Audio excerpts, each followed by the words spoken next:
Magandang gabi, Pilipinas. Good evening, fellow Filipinos. Good morning and good afternoon to our audience from the other parts of the world who are with us for tonight's session. Welcome to the IGP's 835th Free International Webinar, and thank you so much for joining with us in this wonderful session. Once again, I am your host, Mr. Rianjun P. Calling from Aklan, Philippines, and I will be in charge for tonight's activity. I am a senior high school mathematics teacher of Baton Academy National School in the Department of Education, Division of Aklan, Philippines, and it is a great honor and privilege to be in the IGP as one of its webinar hosts, and of course, to be one of the thousand active members around the globe. I am happy to welcome you all in this institution of global professionals free international webinar. I hope everyone will stay active to participate in our activities, especially in our IGP quiz later. And that is for you to have a chance to win an e-certificate. And before we continue, you may like and comment while our webinar is going on. Please tag, share, and mention your friends in the comment box so that we can be able to share with them the knowledge that our speaker will impart to us tonight.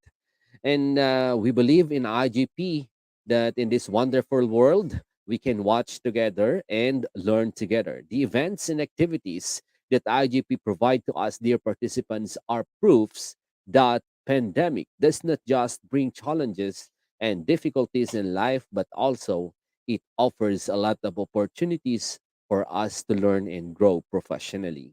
For the new members, let me give some backgrounds about IGP. IGP stands for Institute of Global Professionals. It is an ISO certified education institute and has certified trainings and webinars that is reflected in the e-certificate that each participant will receive after attending every session. It is recognized internationally and globally accredited to more than 100 plus countries. And IGP is a leading online skill development institute with thousands of learners worldwide. IGP serves the world communities by providing holistic social work and education to help build a world with a strong foundation of education and life skills. IGP gives opportunities accessible for every knowledge seeker to gain mastery of skills, to develop personality, to become more goal oriented, to strengthen confidence,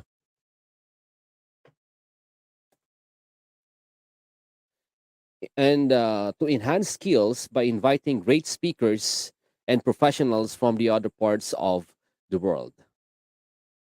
The organization believes that skills development is not only gained through a formal education, so IGP offers a free virtual training and consultation to young professionals who are willing to learn, improve, and embrace changes. IGP organizes webinars, trainings, both offline and online courses with the best and highly trained speakers and coaches from all corners of the world to create a best learning platform for all of us, dear participants. But before we continue again, please share, tag, comment, and mention your friends in the comment box and encourage them to join us in the social learning platform of professionals. Such a simple act serves as your support to our organization. Moreover, participants who will attend to this free international webinar will receive an e-certificate that you can use in the future. Today, we are presenting the 835th free international webinar with the title Assessment for Learning Tools. And we have our speaker from the Philippines who will give us more ideas and insights regarding the topic. Meanwhile, dear participants, you can take down notes and questions regarding the lecture, and later on, we will have our question and answer part where you can address it to our speakers. And now, let us start our program by introducing our speaker for tonight. Our speaker for tonight is Simeo Rexham Scholar, and she is a teacher in the Department of Education, Cabanatuan City, Philippines. Ladies and gentlemen, please welcome our speaker for this 835th webinar session, Mom Dayan C. Cabiltes from the Philippines. Take it away, Mom. The virtual screen is yours. Hello world, good morning, good afternoon, and good evening, everyone. Again, I am Dayan C. Cabiltes, a public school teacher here in the Philippines. Thank you, sir, for your wonderful introduction, Sir Rian June. I am really honored to be with you today to share something, and hopefully this will be useful for you, especially to teachers like me. So, sir, should I start the sharing of my screen? Yes, Mom, you can.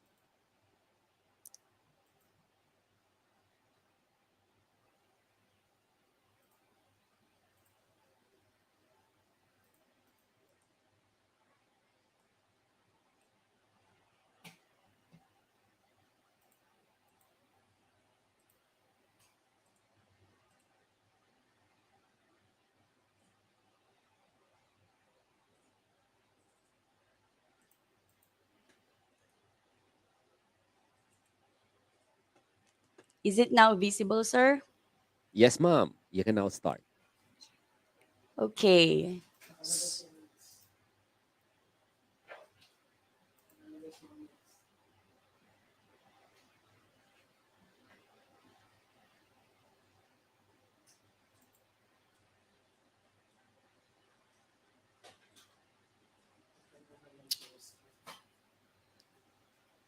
Or maybe you can take a slideshow, or you Okay, can make it sir. bigger. Yes, Mom.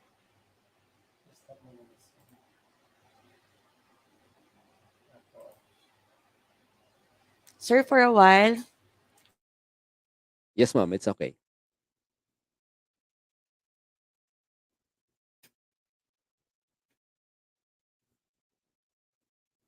Okay, let us just wait for a couple of minutes to our speaker for tonight while she is fixing some of the technical issue in her end.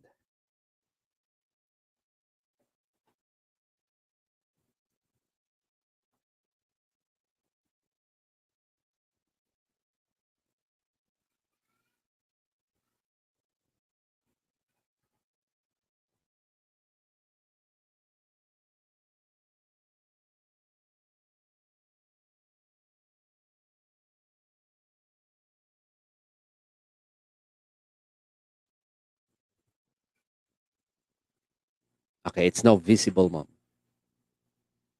It's okay.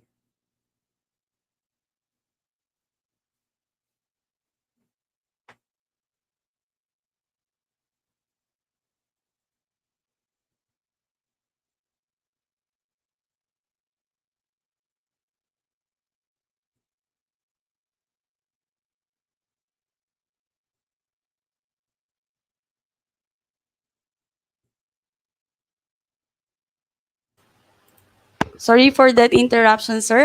Am I now visible? Yes, Mom, it's okay. I changed the setup of my computer. Yeah. Okay, again. Yeah, and sorry for that interruption. So let me begin my presentation with the acknowledgement, of course. I would like to acknowledge Ma'am Teresa Di Mababa, our Skills Division Superintendent, DepEd Cabanatuan City, Dr. Sunny P. De Leon, our Education Program Supervisor in Mathematics, of course, Ma'am Ma Teresa T. Padua, our Public Skills District Supervisor, and Dr. Roda U. Mangulabnan, my current school head. And of course, si Mayor Rexama Penang, Malaysia, from where I learned what I am going to share with you today. So, my sincere gratitude to all of you. So, in this session, we will talk about assessment for learning tools. But before that, let's have a short review with regards to assessment for learning, assessment as learning, and assessment of learning. Let us see if you still remember these three. All you have to do is to answer whether the description is for assessment for learning, assessment as learning, or assessment of learning. So I hope you are now ready. It is assessment for, of, or as learning. Okay, the first description. Teachers determine the progress of application of knowledge or skill against a standard. Is it assessment of, for, or as learning? Okay, this is assessment of learning. Next description. Teachers and peers check progress and learning to help learners to determine how to improve. Is this assessment for, of, or as learning?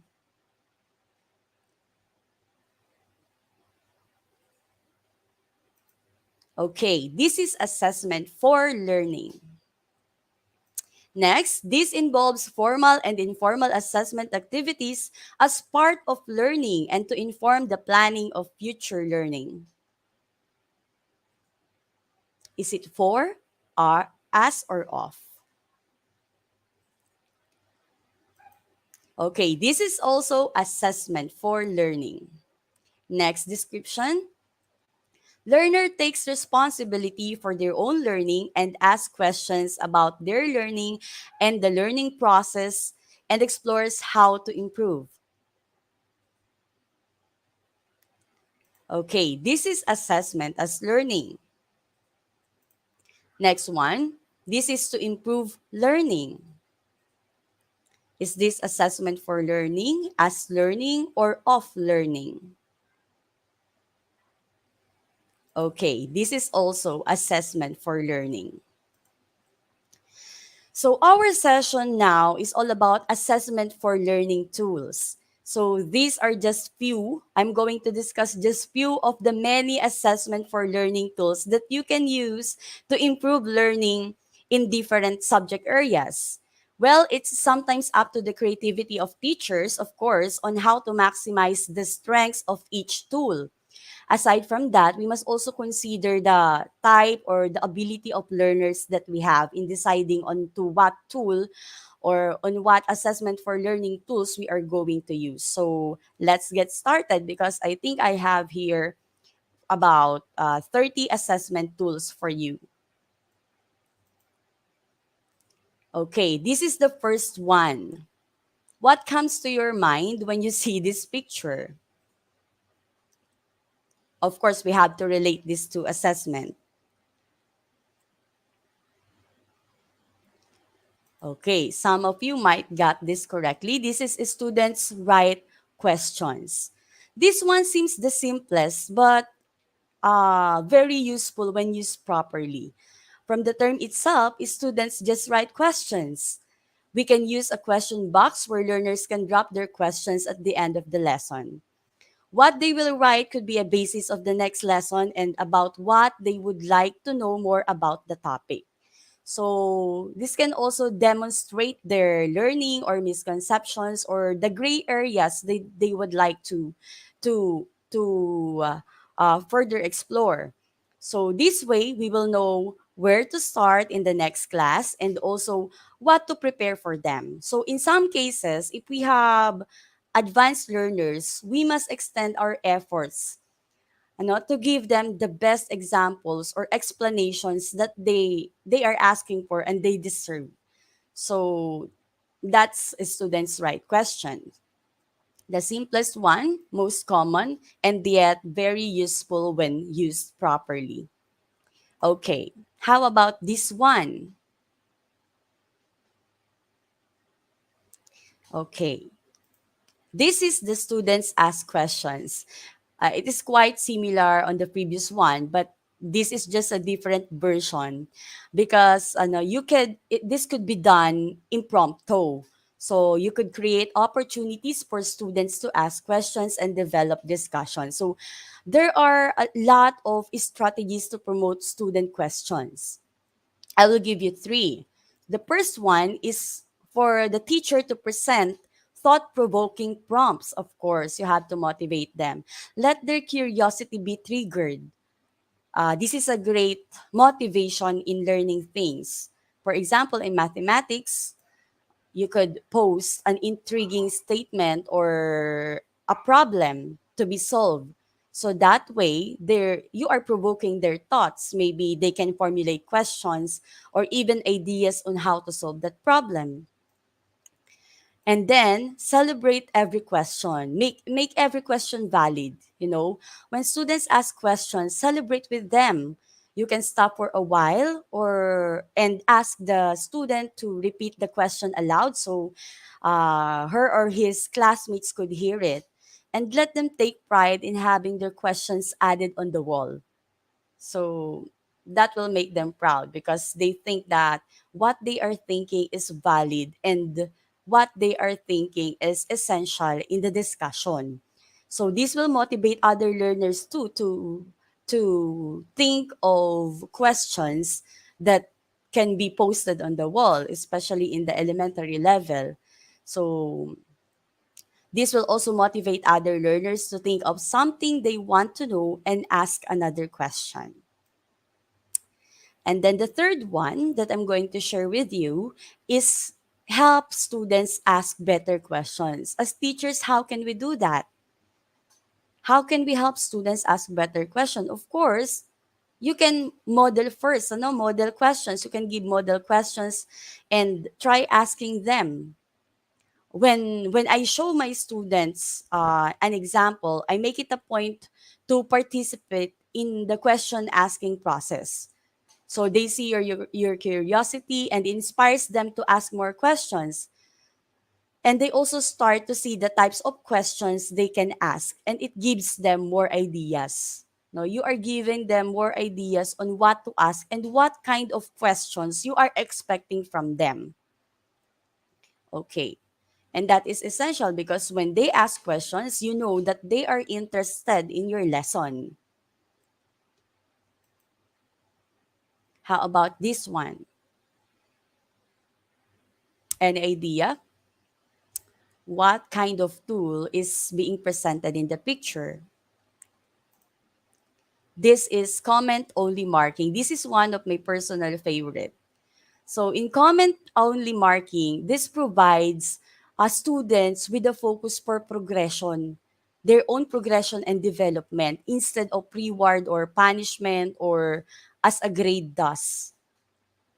So comments should be written, but be careful because the comments could be written in a manner that will give them the exact description on what you want to happen or what the teacher wants to teach the students. So comments could be written in notebooks or in a learning diary or journal. So this could be helpful for teachers and students to track the progression of comments and see improvements.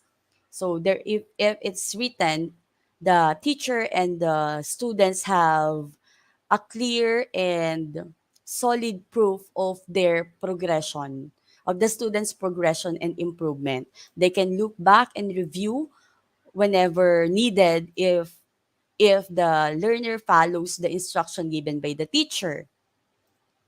So always remember that comments should make it clear how the student can improve and not just for the sake of giving feedbacks.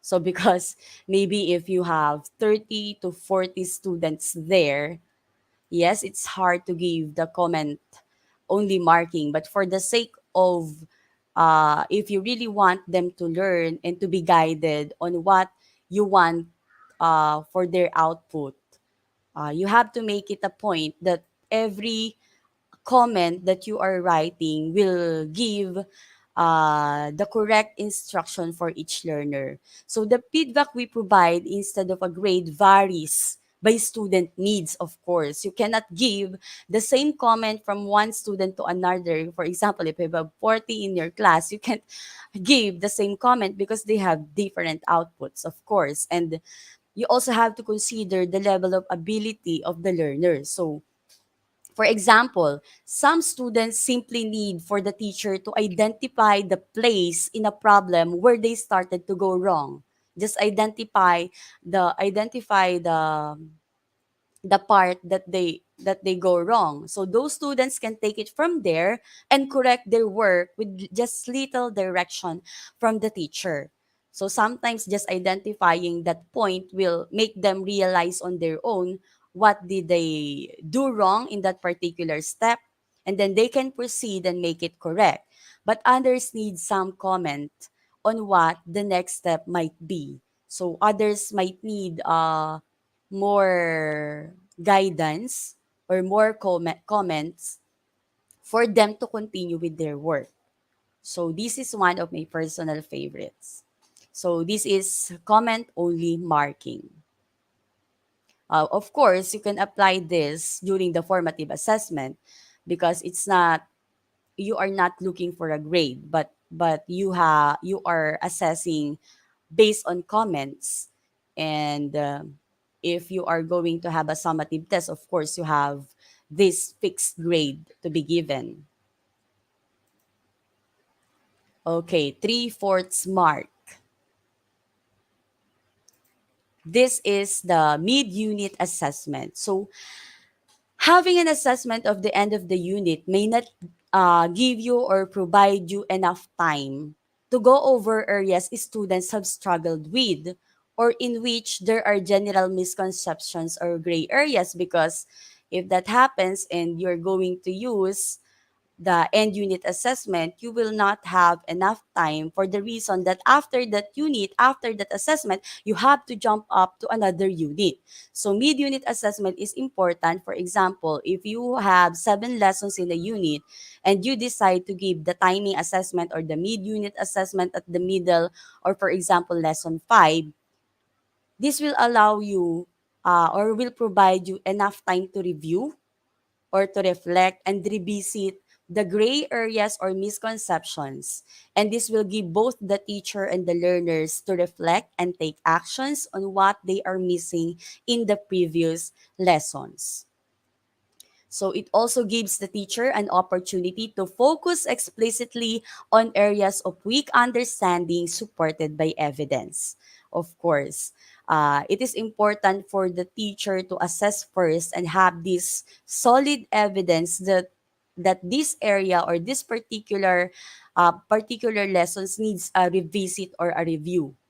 Because if not, and if the teacher just decides to teach this lesson again, but in reality it is mastered by the students, so it's just a waste of time and effort for both the teacher and the learners. So we have to be really evidence based. So the next one, yeah, this is also one of my personal favorites, the might. It's just simple, but it simply gives a different perspective to a question. So when questioning, insert the word might to give students greater opportunity to think and explore possible answers. For example, ayan, in the picture, what is the meaning of equity? Against another question, let's insert the word might. What might the meaning of equity be? So can you see the difference? The first question, what is the meaning of equity? The second question, what might the meaning of equity be? So as you can see, the first infers a single answer, or a single answer that is known by the teacher or from a reference, whereas the second is more open, in a sense that it gives them it gives the learners opportunity to explore what the word means based on their observation, their own experiences. So it turns the questions an open-ended question rather than this what is meaning of equity, which is very close and rigid, and it somehow blocks the critical thinking of the students, because it's like it's in a box, because you are asking for a definite definition. So that is might. The next one is the wait time. And every teacher must know this kind of assessment for learning tool. So wait time allows students time to think, as the term implies, and therefore to produce answers. Also, not everyone in the class thinks at the same speed or in the same way, of course. And waiting allows students to build their thoughts and explore what has been asked. So there are two kinds of wait time. I love both of this. So the first one is the teacher speaks and then waits before taking student responses.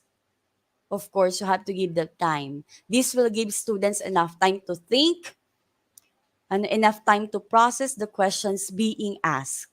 And to organize the thoughts, because if you ask the students and ask them to answer right away, their thoughts might not be organized, or they are not yet articulate with their thoughts. Okay? So that's the first one. You ask questions and give enough time for the learners before you ask for the answer. And the second one is that after the student respond ends, and then teacher waits before responding. So this is the second one. So let the student answer, and that after that answer, just give them a little time, enough time before you respond as a teacher. Why? Because this gives the student space to elaborate or continue. So, or for another student to respond, because they can just articulate and they can ponder or reflect on the question given by his or her classmate. So, giving them dead air before responding to their answer will make them think and say more, not to explain their thoughts or to say other thoughts they have in mind. So from there, you can elicit more response, and you can gauge how deep this learner understands the question and understand the concepts. So that is for the wait time.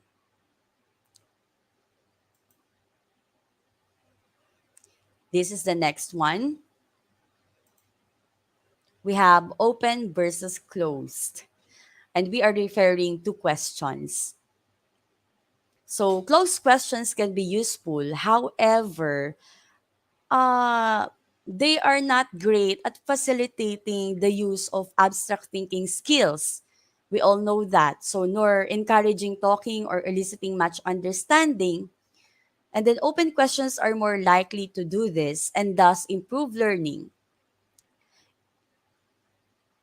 Diba? It is true when with our previous slide, which is the tall might, diba? Open-ended question elicit more information, and it gives the opportunity for the learners to think critically.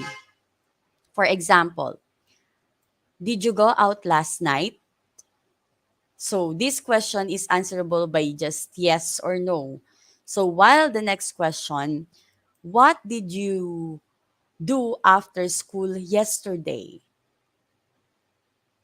So, can you see the difference of the two questions? Did you go out last night? Which just answerable by yes or no. And the second question is, what did you do after school yesterday? So, the last question may elicit a more complex answer from the students, because it is more open for more possible perspective. So, that's the difference of open and closed questions. The next one, we have the exemplar work. When we are asking students for an output, show them examples that make it clear what is it they are being asked to do. They have their guide and what they are needed to do in order to meet the assessment criteria or certain expectations. So students themselves could actually mark exemplar work using the assessment criteria that should be given ahead of time. So they will have this guide. uh, in the Philippines, we call them rubrics. In the teacher's language, we have the rubrics. These rubrics must be presented to the learner before they make an output. So we should let them do that sometimes, grade the exemplar work, because this will help them model what is being asked for, and how it relates to the process of assessment. So they will experience also how they will be marked. And then from that point, they could develop an output based on the criteria given, because they already experienced how to grade it. So they could do better. We have another one, the student marking. So I've tried this few times in my class. And by taking part in the process of assessment, students gain a deeper understanding of topics, of course. How can they have their other students mark if they don't understand the topic? So the process of assessment and what they are doing in their own work, of course, this will help them become more aware on what learning is and thus see their own learning in this way. So students could self or peer mark homeworks and assessment. So it can be a self-assessment or peer assessment. They could also be done in pairs or individual with student-made or official mark scheme. Or if you want to explore more, you can also ask the students to make their own criteria before you present the official criteria or the official rubrics to be used. It's a two-way process from which the teacher can also learn something from the student, because in the rubrics there might be something that's missing that could be found on the self-made criteria of the learners. Okay, how about this one? You have any idea? Making aims clear. It is very important to put lesson objectives on the board at the beginning of the lesson, of course, and talk to students about why they are studying what they are studying. So, in any activity, of course, everyone should know the objectives and not the goals, what and why they are doing this and why they have to learn this. It is also essential to contextualize short-term aims in long-term aims. So, at the end of the unit, the student must know what is the target of the unit and what are their targets in each lesson inside that particular unit. So they know and they can relate why is this lesson essential and why what is the part of this lesson for me to achieve the end unit goal.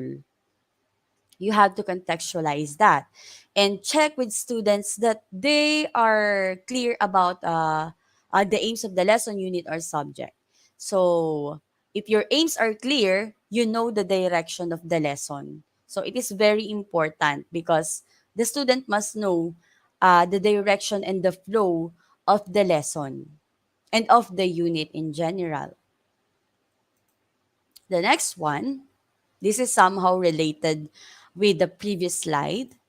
This is the lesson target setting.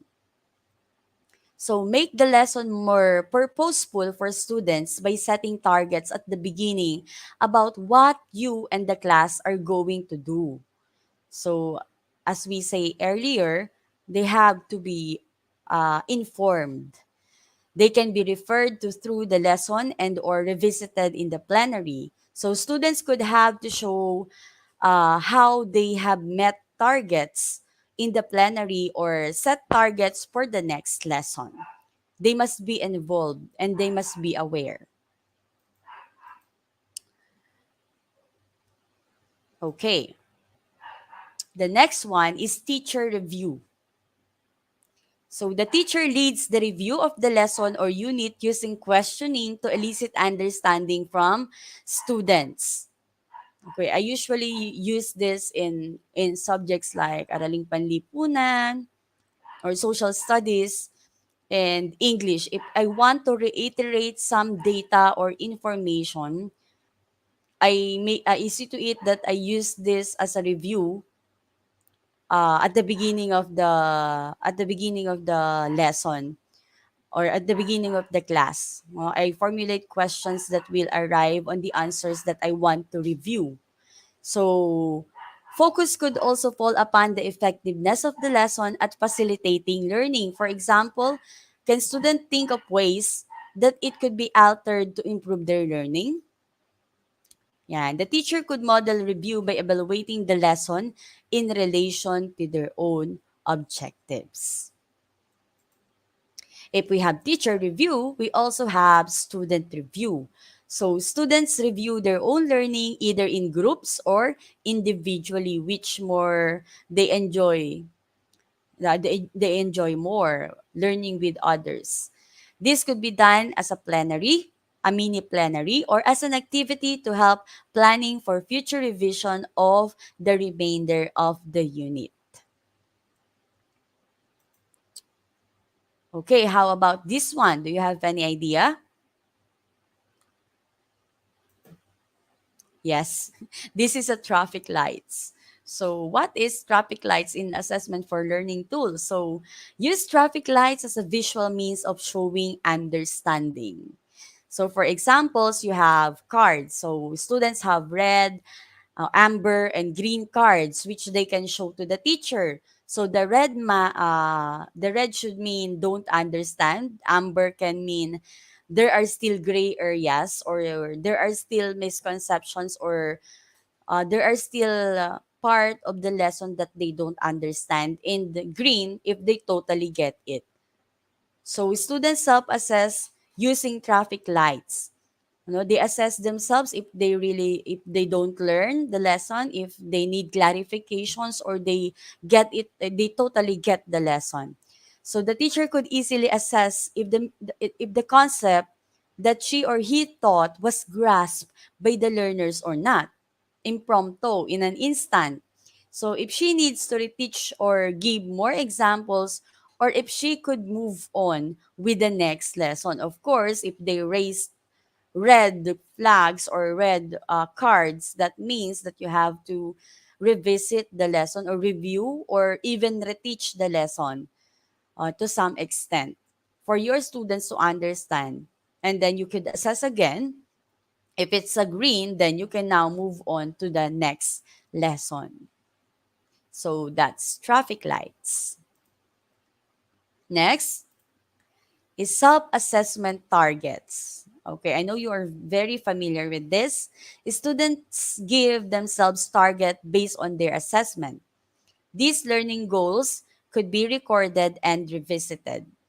They could be compared to teacher targets, and the two brought to consensus in different. Okay, the next one. This is what we use when we assessed our activity in the scholarship I've attended in Semeo Rexam. So actually, we can use this during peer assessment or even self-assessment.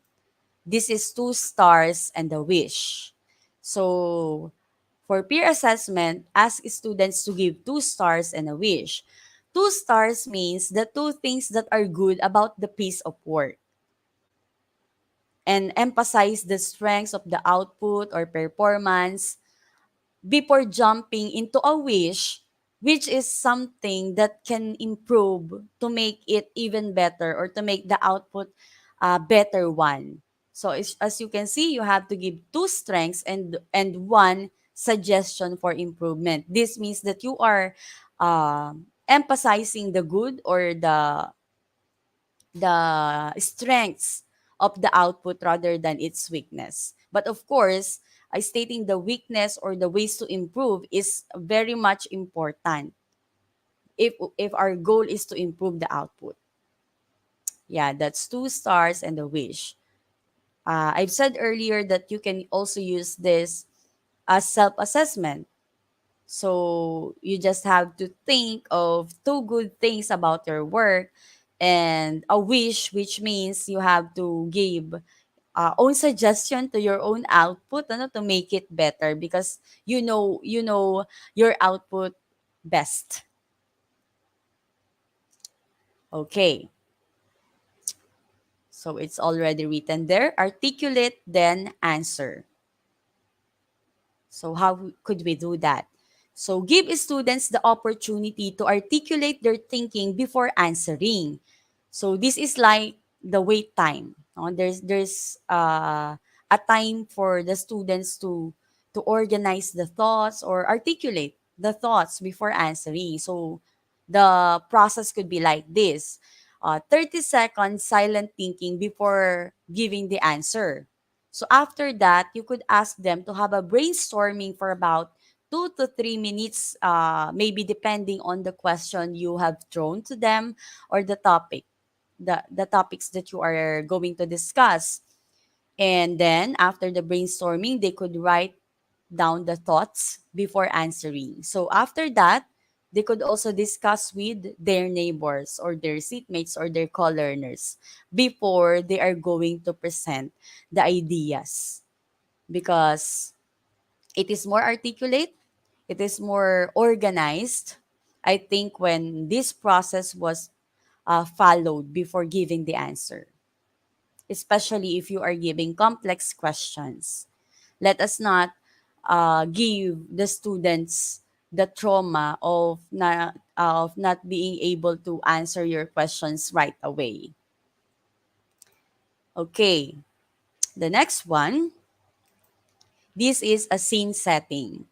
So set the scene for the lesson by using big open question or problem solving task that requires abstract thinking skills. So anticipate responses. Of course, you have to do that and follow up so as to work this through.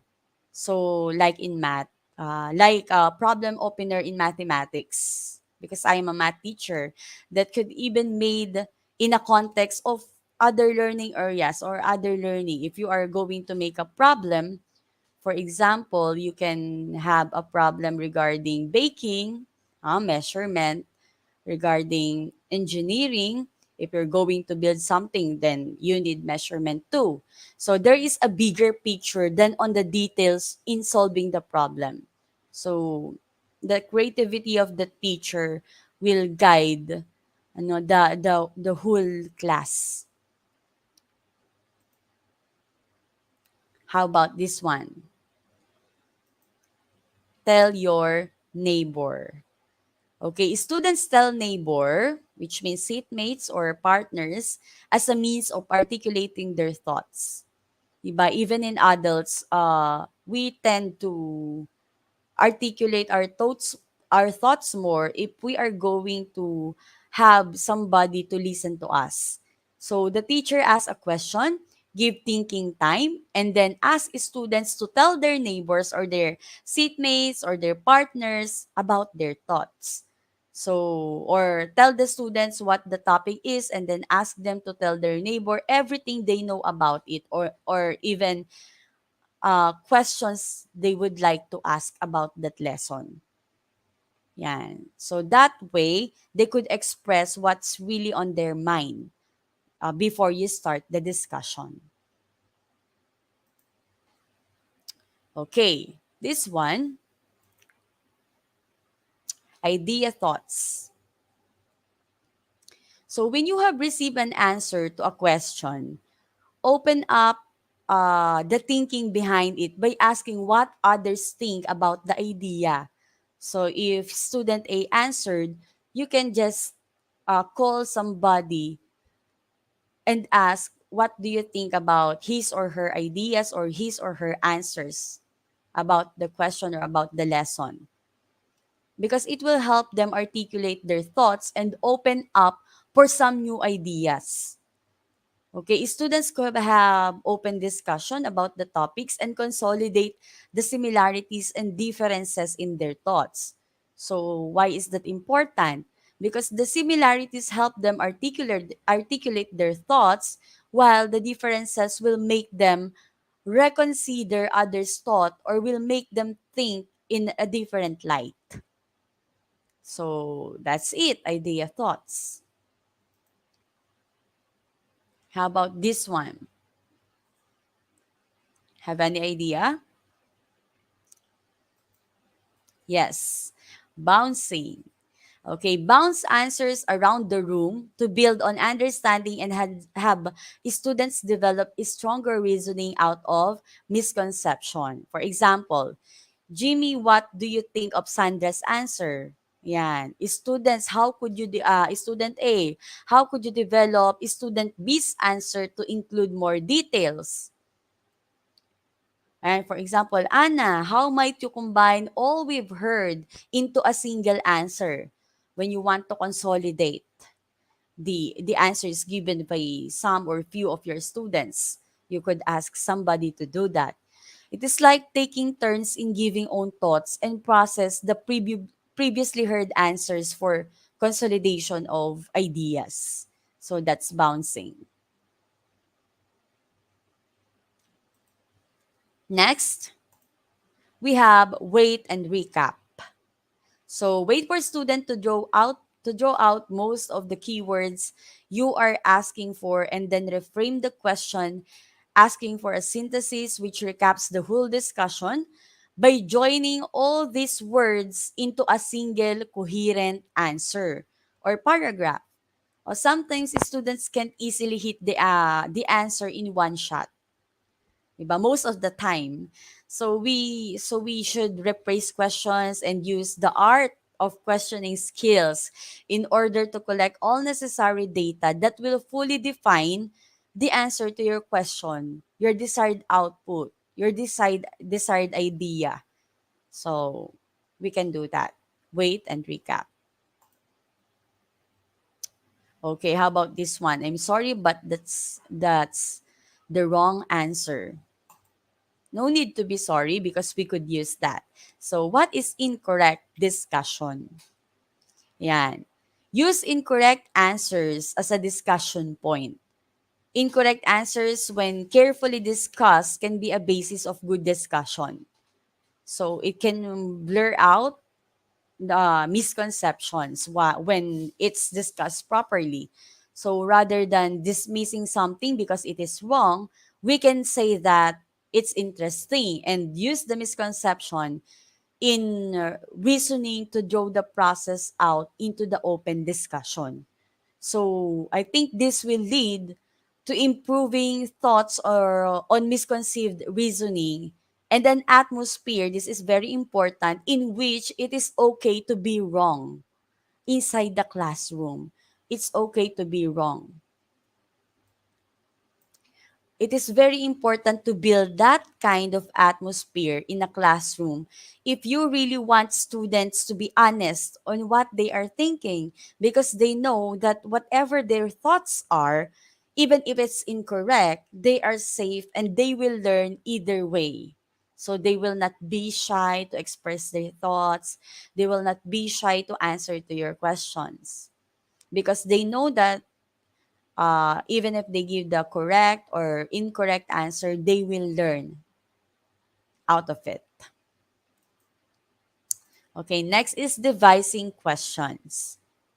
So what questions are we going to devise? So devise questions that challenge common misconceptions, create conflict that requires discussion, and explore ambiguity and encourage discussion and clarification. So safe questions do not usually practice critical thinking and even problem solving skills of the learners. So teachers' ability to devise questions we previously characterized a while ago will allow the learners think more or think outside the box. So it's very important how the teacher devised the question. So in our time, we have to practice questions that could challenge critical thinking and create conflicts for the sake of discussion and learning, of course. And that's devising questions. Next, learning journal. Of course, we have to create a learning journal in which students can reflect on and review their learning. So I know we are very much familiar with this because who didn't had a journal even once in this lifetime? Especially when you are in the grade school or in high school. It could include activities, a target setting chart, aims and goals, anything that is connected with their learning.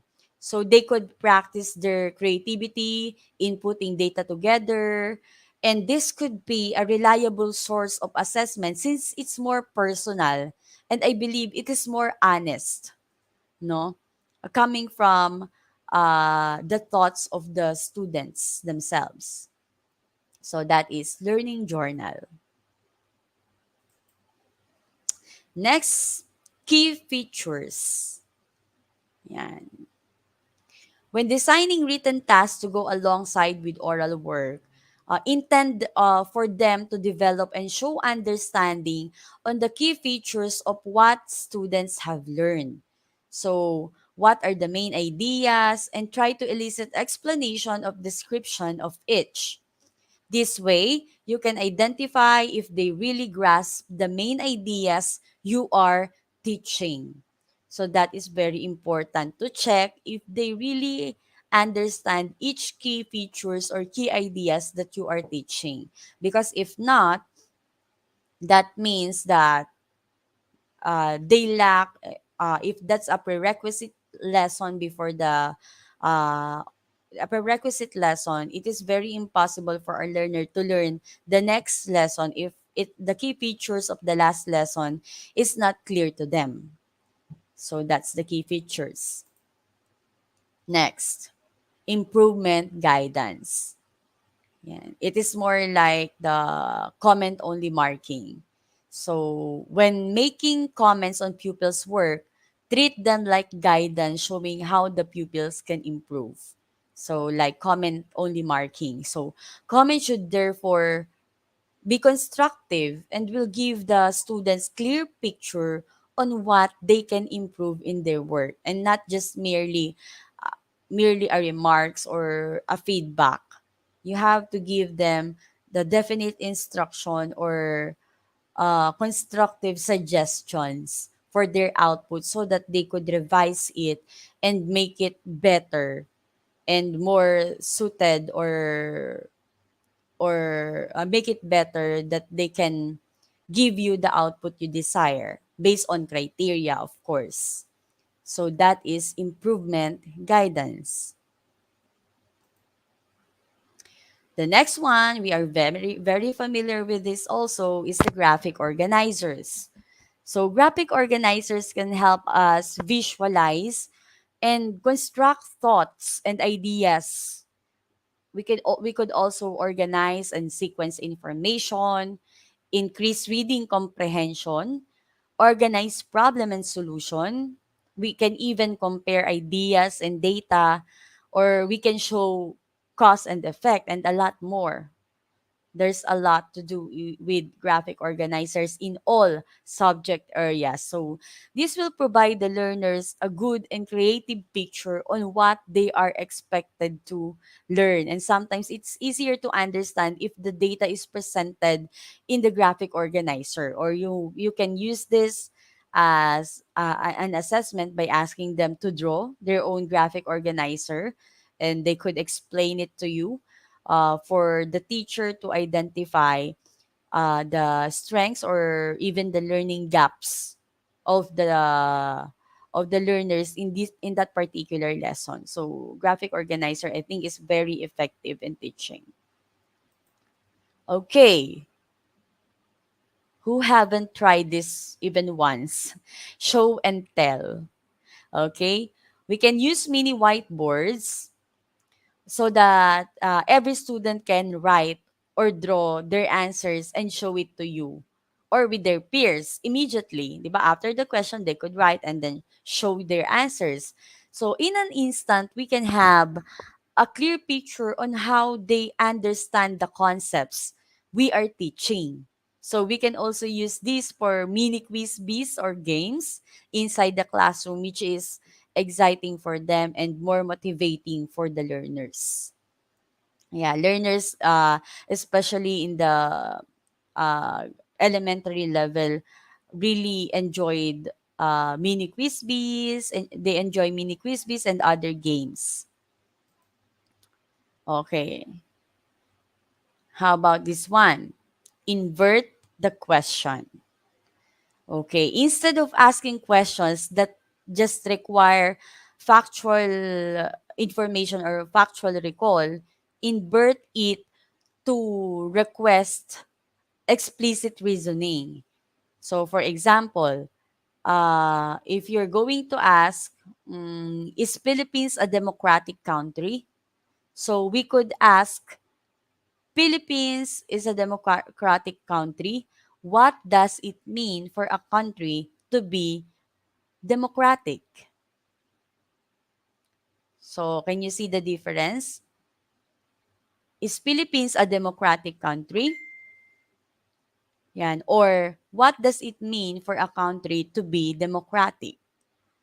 So, it gives the learners opportunity to reflect on their own understanding about the democracy or their own observation, their own experience about democracy. Unlike the first question, is Philippines a democratic country? It's just answerable by yes or no. So the manner of questioning affects how the learners think about ideas. So teachers must be mindful of giving questions. So you are giving questions anyway, so why not maximize the power of questioning to your students? That is invert the question. Next, we have the feedback sandwich. Yeah, this is also one of my personal favorites. Because when I'm going to hear a feedback, I would like to be in the feedback sandwich format. So the feedback sandwich method is when you open your feedback with a positive comments followed by the main message or the suggestions. And then you have to give the final positive comments. So you can see you have the positive, the suggestion, and then the positive comment. So it's a long-standing way of communicating constructive criticism because you start positive, in the middle you put the suggestion, and you end in a positive way. So it will be a lighter, no, for the receiver of the feedback to receive your suggestion. So feedback can be delivered in different ways. So we have the two feedback sandwiches. We have the positive comment. Okay, the order is constructive criticism with explanation on how to improve and then the positive comment. And then we could also use the contextualized statements such as, I like your work because, and then that's positive, and then followed by now, but next time you could do, that's the suggestion. And then the last is the interactive statement or a question based on the work. So what do you think if we do this in this area? So it depends on the output, of course. So this way we have positive, not really negative, but the positive, the suggestion or the constructive criticism, and then the positive one again. Because from that, we can highlight first the good in the output before suggesting ideas for improvement. Because let us remember that we have to appreciate first the learners, because before we can give constructive criticism. You could always find good about their work, something good about their work. So that's the feedback sandwich. Next is the minute paper. So what does this mean? So the students can identify the most significant or most useful or meaningful thing that they have learned during the lesson or the unit.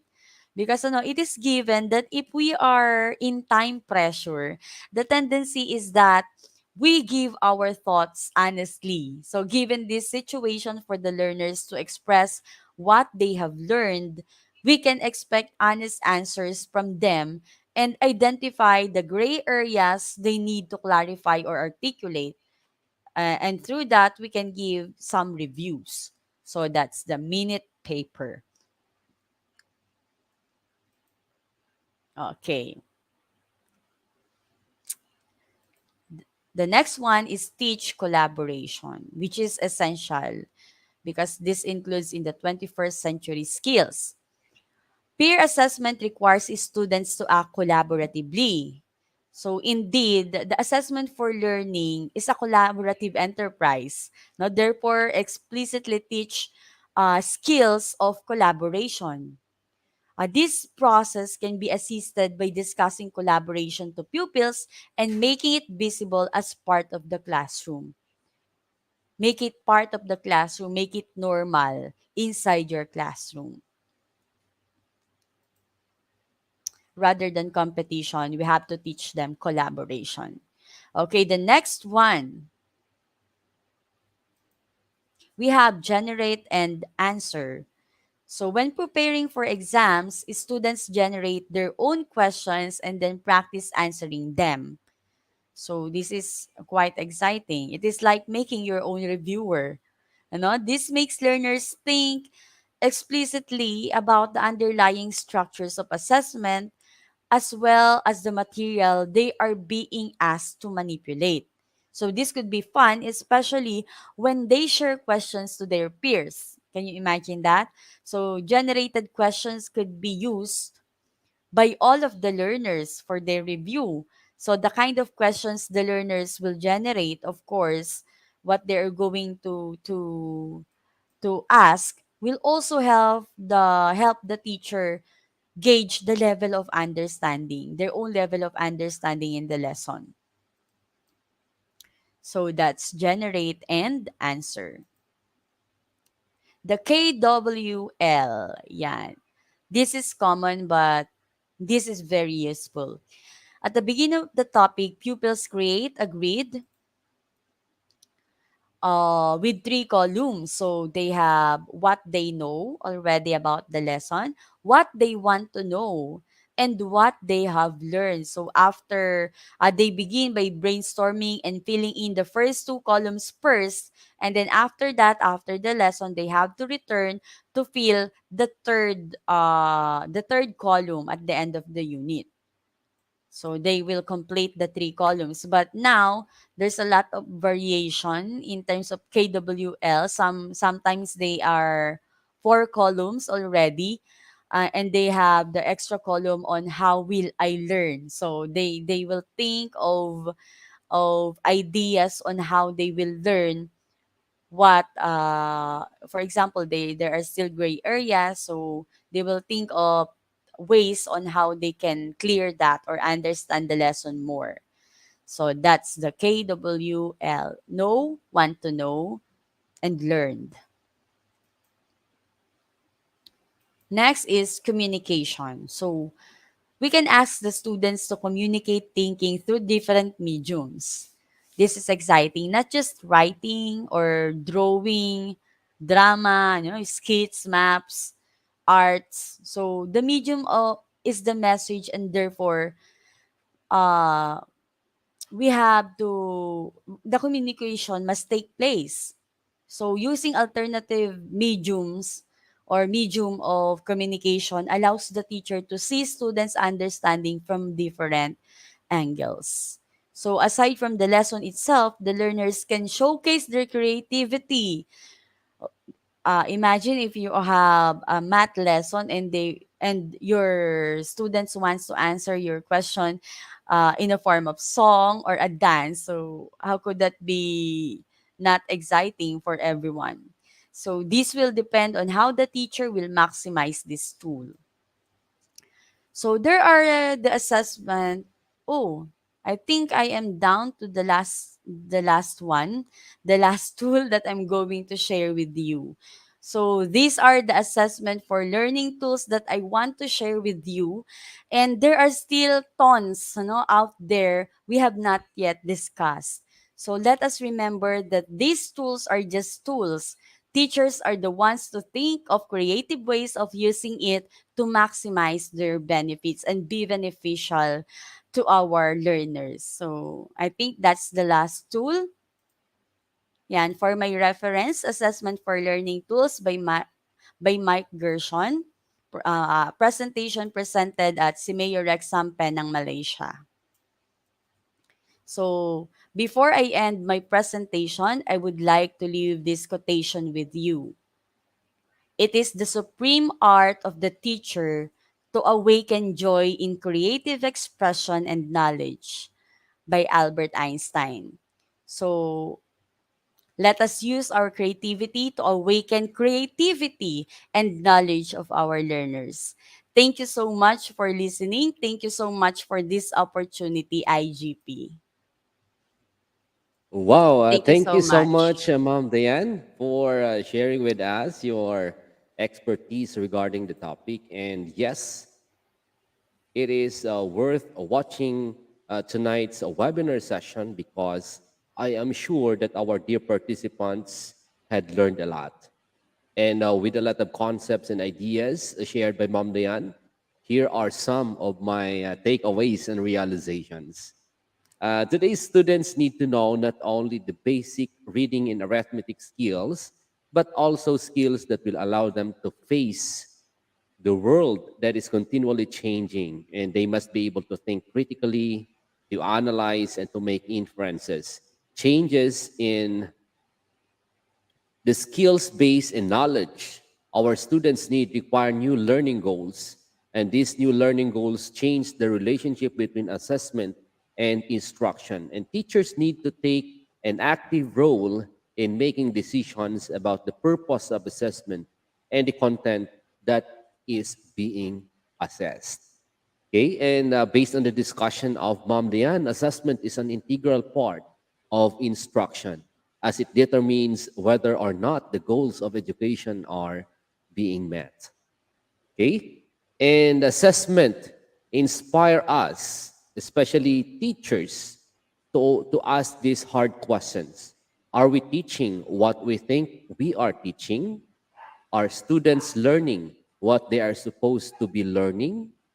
Is there a way to teach the subject better, thereby promoting better learning? And all these three questions, I think, require best assessment strategies for us to carry on the answers for these questions. And because of that, Ma'am Diane, you deserve a virtual round of applause from our participants. Thank you so And much. yes, ma'am. So may we request, ma'am, you, ma'am, to please stay for a while because we will still have our question and answer part, and so that our participants can address the questions and queries that they have in mind about the topic. And we will have that after this quiz competition. So let us now proceed to the quiz competition for tonight's session, and we will start our quiz competition after this video.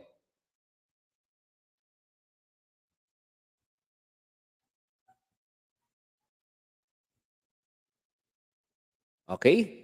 So for tonight's quiz competition, we will have this after this video.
Okay, so welcome back to our program, and we are encouraging our dear participants to participate in our quiz competition for tonight.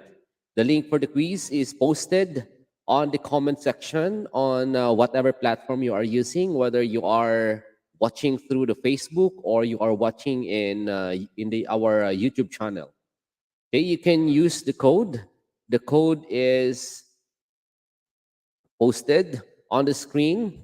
Quiz, all caps, quiz IGP. Okay, you may also access the quiz competition by browsing www.slido.com, or you can join directly even without downloading the Slido app or even without an account in the Slido application. But for your convenience, it is better that you download the Slido application so that you can easily access future quiz competitions of IGP. IGP will give an e-certificate to each participant who belongs to the top 10 list. And again, you can access the IGP quiz by clicking the link in the comment section. Then use the code shown on the screen. Okay, so while we are waiting for the others to join the link, let me read to you some of the participants who are already entered in our quiz competition link. So we have Broncho Wangdi, Jeb, Louis Ortega Susan, Dieter B. De Guzman, Lyra Angela C. Azarcon, Zagarino April J., Rosie T. Osores, Cheryl Gonzalez, Meryl Takadena, Ricky Arcolima, Janice Nueva, Islay Erica. Okay, we have Jane Grace R. Kiesel. We have Grethel Handog, Aubrey Faye Antoinette Villotes, Onito Baile Compare. We have Cindy A. Bandoquillo. We have Shanime D. Domalig, Jane Grace R. Kiesel, Alan H. Brutas, Jenicy Nueva. We have Amir, Merel Takadena. We have Zabdiel Batoy. We have Tashir Abten, Ministry of Education. We also have Ma'am Lyra Angela C. Azarcon and Chador Pemo. Okay. So far, we have 64 participants who entered the link of our quiz competition for tonight's webinar session. Okay. We also have Ma'am Eleanor M. Perante. Okay, the first question. Assessment for learning is compares students, helps improve students' work.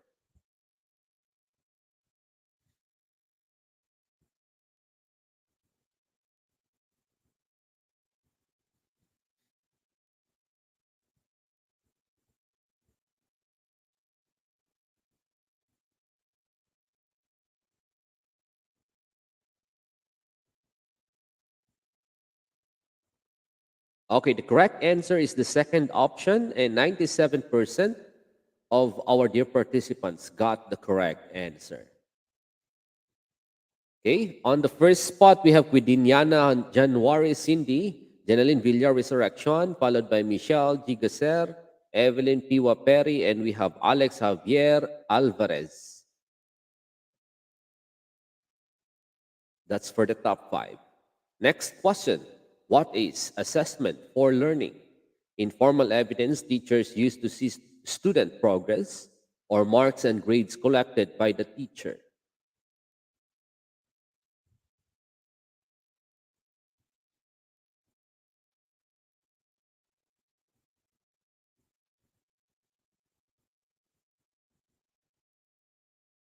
Okay, the correct answer is the first option with 77% of our dear participants got the correct answer. Okay, so we still have on the first spot, we have Quindiniana January Cindy, Jenaline Villar Resurrection, followed by Alex Javier Alvarez. We have Cheryl Ann L. Infante, and we have Rosy T. Yosores. That comprises the top 5. Okay, third question. Assessment for learning occurs when? Okay, never throughout the term in class.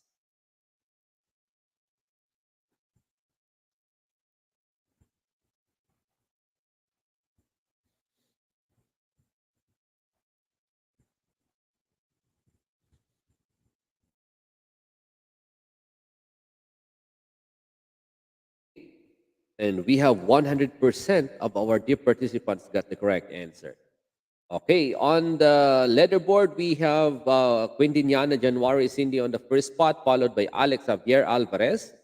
We have Jenaline Villar Resurrection, followed by Rosy Tio Soares, and we have Cheryl Ann L. Infante.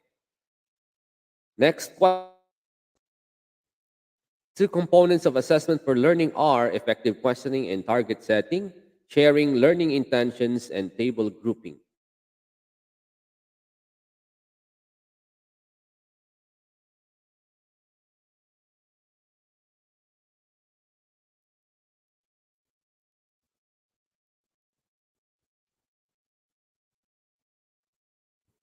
Okay, the correct answer is the first option, and 88% of our dear participants who got the correct answer. On the leaderboard, we still have Juan Pendiniana January Cindy on the first spot, followed by Alex Javier Alvarez, followed by Jeneline Villar Resurrection, Rosy Tio Soares, and we have Cheryl Ann L. Infante on the fifth spot. Next question. Assessment for learning is also called nominative assessment or formative assessment.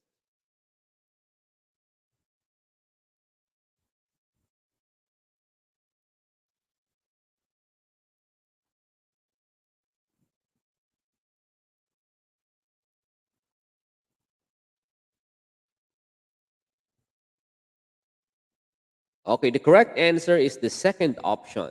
It is also called formative assessment, and 96% of our dear participants got the correct answer. And we now have a new name on the first spot. We have Emeline A. Katubay, followed by Ricky R. Colima, followed by Jeneline Villar Resurrection, Ma'am Gemma Benilada, and Gemeline V. Rivera. Next question. One assessment for learning tool is dancing or pretest.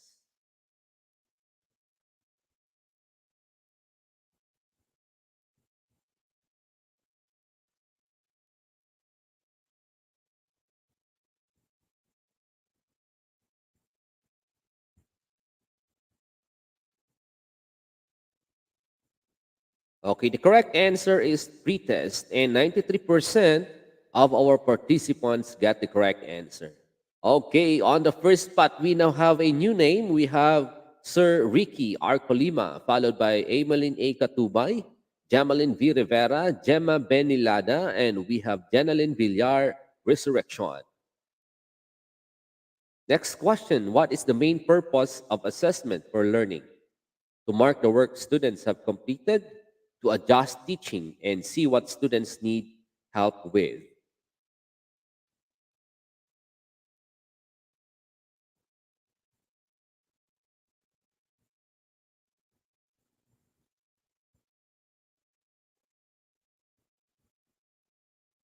Okay, the correct answer is the second option, and 93% of our dear participants got the correct answer. Next question. Which of the following is an assessment for learning?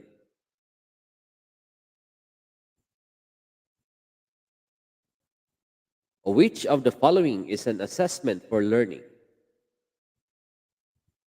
Is it summative or is it formative?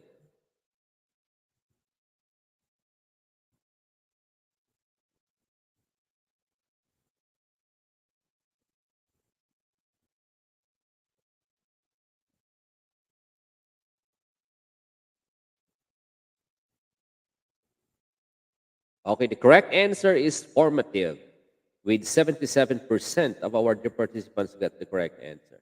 Next question. An example of assessment of learning is an end of term exam or class discussion.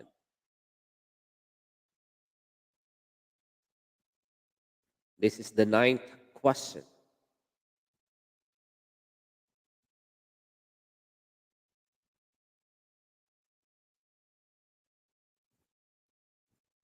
Okay, the correct answer is an end of term exam, with 62% of our dear participants got the correct answer. Okay, last question for tonight's IGP quiz. Assessment for learning helps students know how to improve. Is it true or false?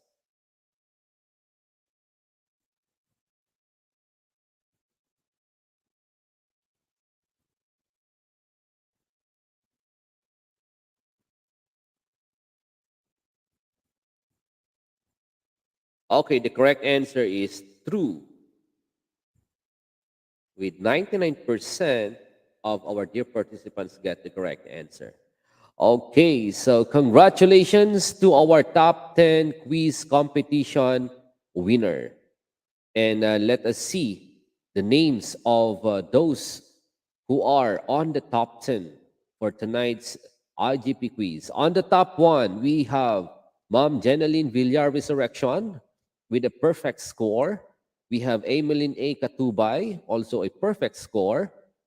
Gemaline V. Rivera with a perfect score also. And we have Evelyn P. Wapere. On the fifth spot, we have Cheryl Ann L. Infante, Alan H. Brutas, Jamyang Lamo SHSS, followed by Poncho Wangmo SHSS, and we have Poncho Wang D on the ninth spot. And for the 10th spot, we have Joel Bernasor with a score of 10 over 10. Okay, so our top 10 winners got a score of perfect scores. So congratulations. You deserve a virtual round of applause. Okay. So at this juncture, let us now come to the question and answer part of our webinar. And if you have any questions or queries in mind, please do not hesitate to type your question in the live comment section. And so that our technical committee or technical assistant will share it to our speaker for tonight. Okay? So, dear participants, we will start our question and answer after this video presentation.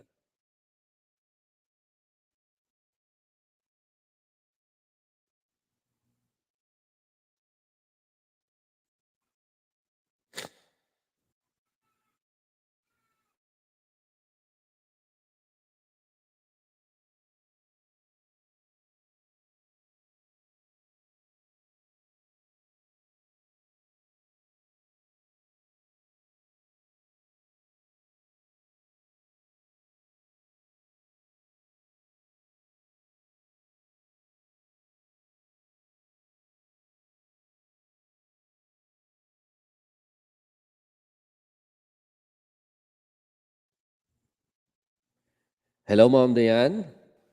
Hello, Good evening sir. once again. Good evening again.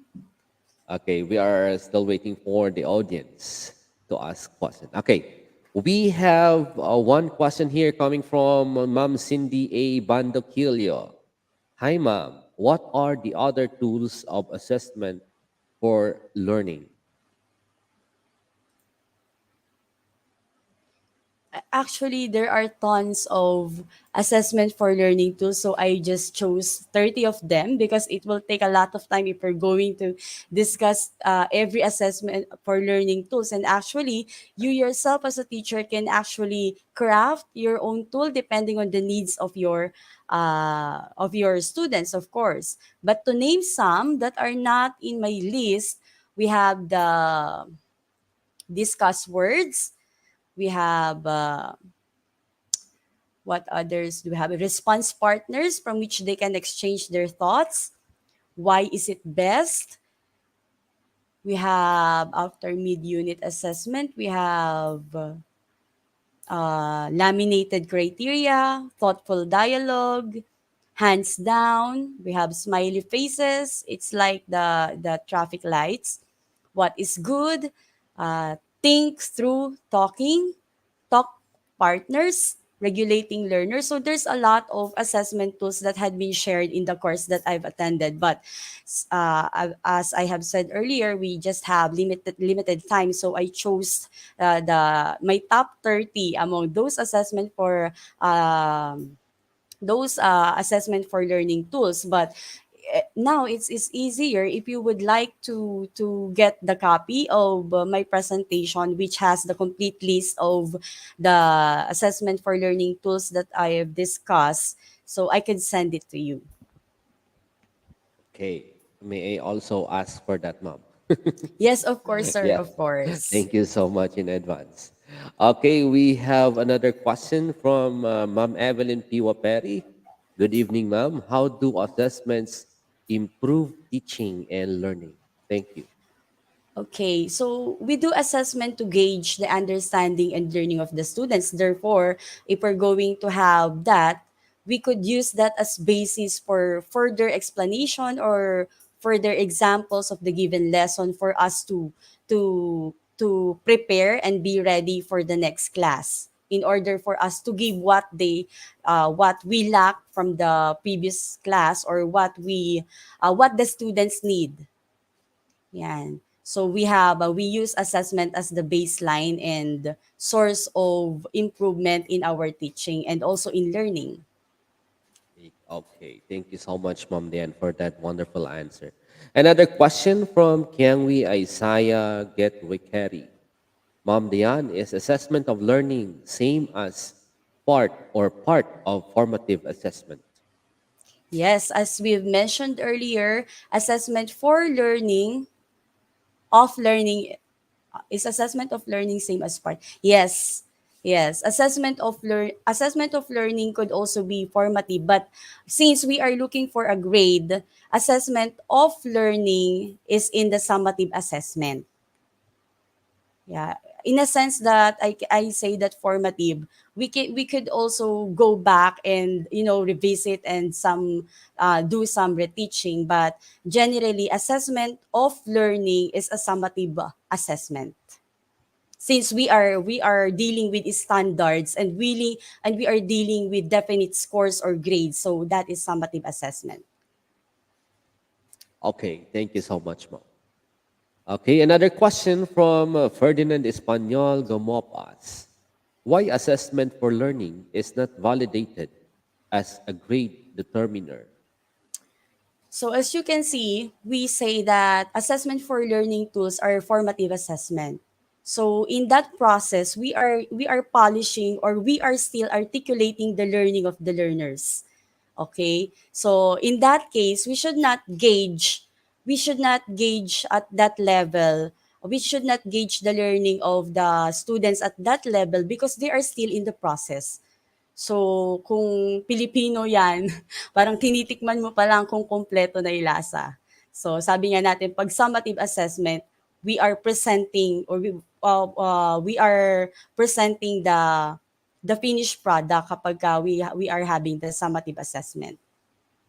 Okay, thank you so much, Ma'am.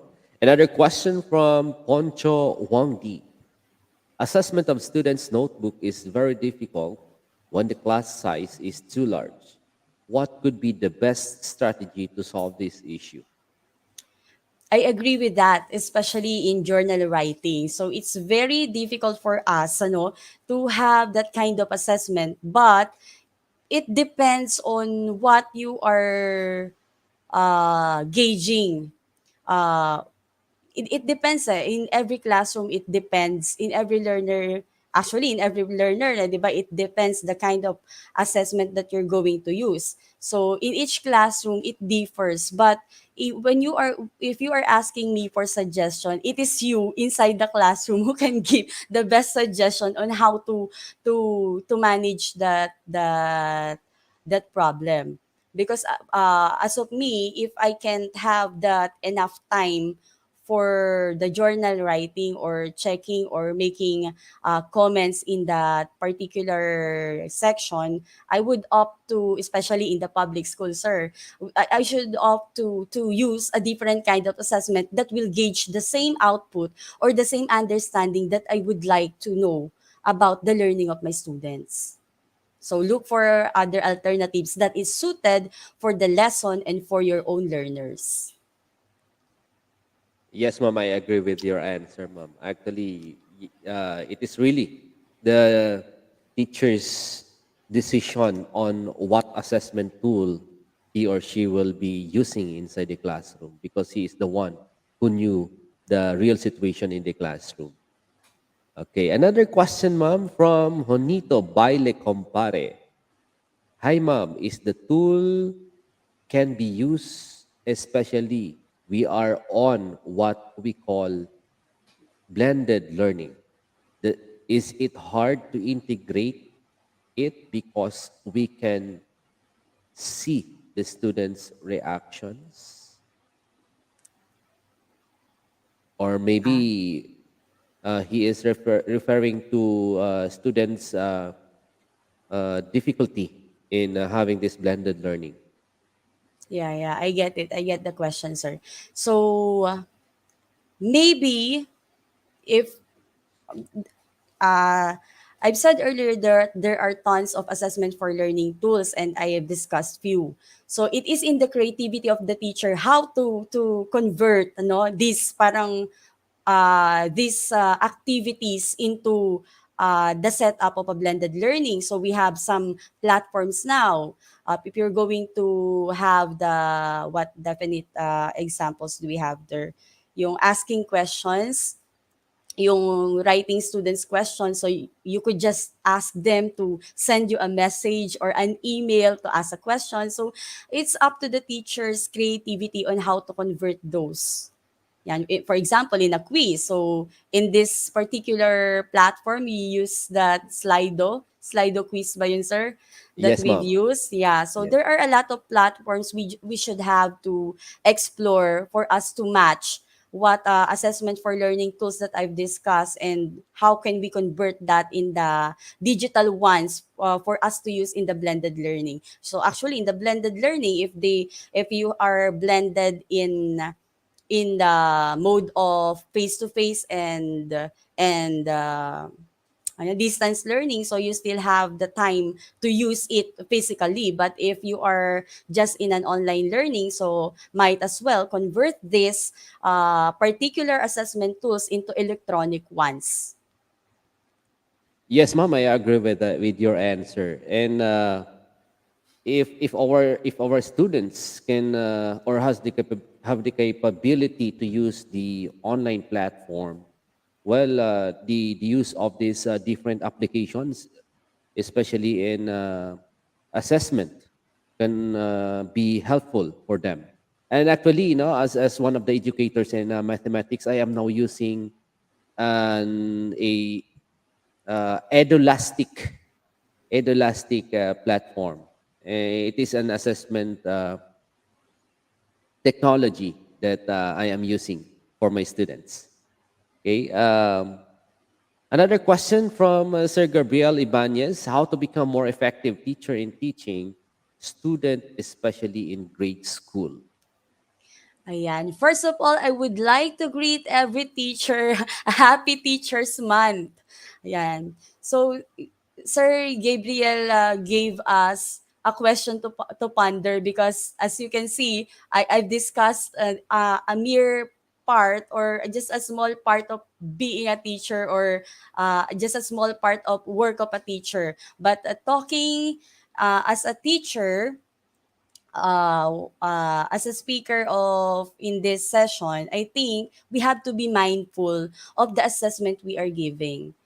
Now, sometimes we neglected the fact that we are assessing for the improvement of the learners, or we have this assessment for learning, and we are sometimes focused on the assessment of learning because that will be the basis of the students' marks. But as you can see, the most crucial part really is the formative assessment. Why crucial? Because in this part we are molding really, or we are identifying the parts or the ideas that are not clear to our students for us to have the remedy or for us to have the opportunity to make it clear and for them really to understand what the lesson is all about.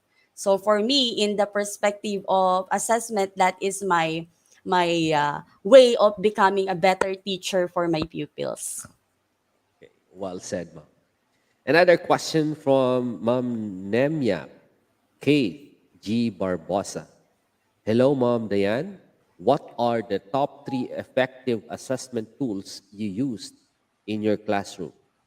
Thank you, po, Mom. I have a lot of favorites out of those 30 assessment for learning tools, but the first one for me is the feedback sandwich.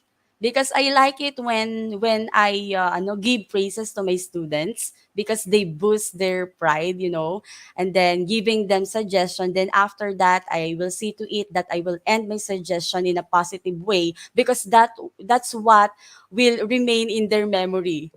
So I see to it that I give the positive and then suggestion and then positive. So I use the first one is the feedback sandwich. So another one is the minute paper.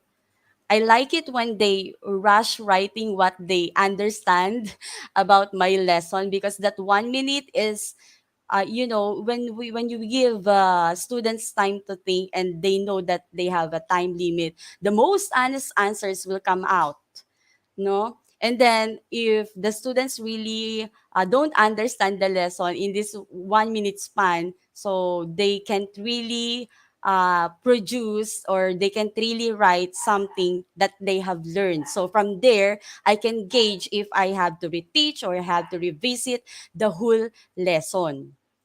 So, and for the third one, it's really hard to choose from. But as a math teacher, I like the scene setting since I always use a problem opener for my lesson.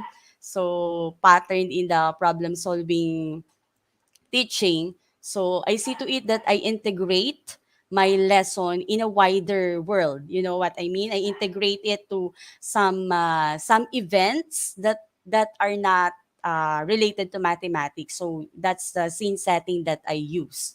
So and they enjoy that because sometimes they forget that we are doing math, and then they just enjoy the lesson because we are solving problems, but they don't really feel burdened because it's in a different kind of setting. So those are my top three: the feedback sandwich, the minute paper, and then the scene setting. Okay, so I think that was the last question for tonight's session. So thank you so much, Ma'am Dayan C. Cabiltes. You really Thank you so much, deserve a sir. virtual round of applause from our dear participants. Thank you so much, ma'am, for your valuable time to be here in tonight's webinar session. And also, thank you so much for answering the questions of our dear participants. And also, thank you to all participants who actively participating now in giving their questions. We are also learning from every question that you address to our speaker because sometimes we are sharing the same question in mind.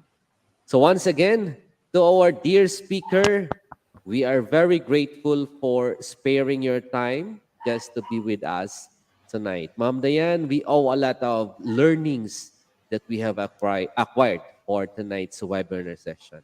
Thank you so much. Thank you so much, Sir and June. Thank you so much to our participants this evening. And also, I would like to give my sincere gratitude to the Institute of Global Professionals for this kind of opportunity. Thank you po. Yes, ma'am. Thank you so much also. Okay, so let's have the code for tonight's webinar session. What you are seeing on the screen, the code is all caps IGP 4948. Always remember that without this code, no one is eligible for a certificate. So you can now take a screenshot or you can take a photo of the screen that you are seeing so that you can be able to download the e-certificate for tonight's webinar session.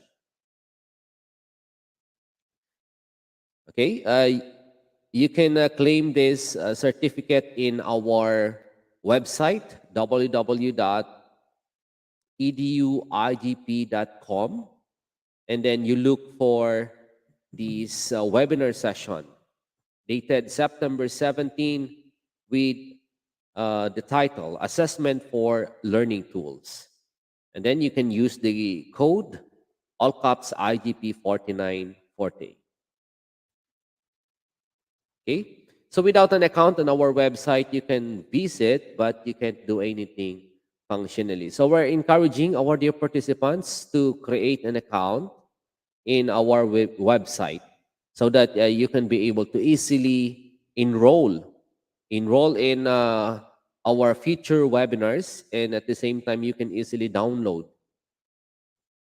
the e-certificate to each corresponding webinar session. Okay, so once again, thank you so much for being with us tonight. But before we end our session, let me share to you this short reflection. Do not let this pandemic hinder your success to grow. Never allow it to stop you from achieving your dreams in life. Instead, let us look at the positive side and think of how we can be able to adjust and adapt with the changes brought by this pandemic. Remember that it is through pandemic that we were not able to interact physically, but it is also through this pandemic that we were able to learn how to utilize these different learning platforms to connect and communicate with great people in the whole world by having webinars like this for free. And of course, it is brought to you by IGP. And there are many things to be thankful for. So thank you so much, everyone. And thank you, IGP. We hope to see you all again in the upcoming webinars. Stay happy and stay safe, everyone. Once again, from Aklan, Philippines, I am your host, Mr. Rian Jun P. Calling, signing off.